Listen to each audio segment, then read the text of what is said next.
hamas ta'ee gaarii wajjin hirmaatu dubbii nama dhibdee hiriyyatti himatu. Dhabdullee obbolee hiriyaan gaaddisa na boqonnaadha hora koo gaachanaa bakka dhufannaadha. Qilleensi bitaa mirgaa gaafa inni bubbise alagaan na nyaachuu yommuu na kuffise. Karaa bahaa dhabee osoo mimilladhu yaada qalbii jabee osoo dhidhiitadhu. Gaafuma yaanni koo lakki jedhee na didu gaafan gaarii fedhee ormi gadhee na fidu. Gaafan karaa eegee nam tokkollee dhabe harki koo bitaa mirgaa ciqilee kootu cabe. Jiruun bitaa galtee yommuu jijjiiramtu qajeeltoo dubbadhee yommuu micciiramu. Namuu si dagatee kophaa gaafa ooltu waan fuutu dhabdee godhee gaafa jirtu.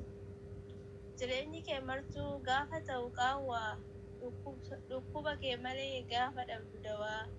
Aduun sitti lixuuf yommuu dhuma geessu murtii dhumaa diduuf osoo eegdu teesse. Hiriyaan kee dhufee keessaati baafate maal taate sin jedhee rakkoo kee gaafate. Egaa gaafa kana hiriyaan gaaddisa caba kee okkolee aarii kee balleessa. Yeroo ati teessee imimmaan cobsitu hiriyaa malee eenyuttuu obsitu. Qabeessi sukkuumee mataa keessa qorsa gad jedhee gungumee dafa keessa gorsa. Karaa kana gorii kanatu si baasa anuu siifan jira anatu si kaasa.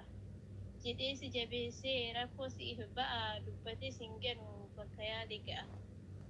Waaqni siif haa kennu hiriyaa isa gaarii kan sirraa qoodatu hamas ta'e aarii. Har'a kee ilaalee kasiin hin oonne ulaagaa madaalee kasitti hin boonne rabbi isiniif haa kennu hiriyaa akkasii. Hiriyaan gaaddisaa hiriyaan madda gammachuu waa hundaatiin isiniin jedha. Ana tawalaloota dubbistee baakaatuu birraayii ammoo walaloo biraati walitti dachaanutti nagaatti.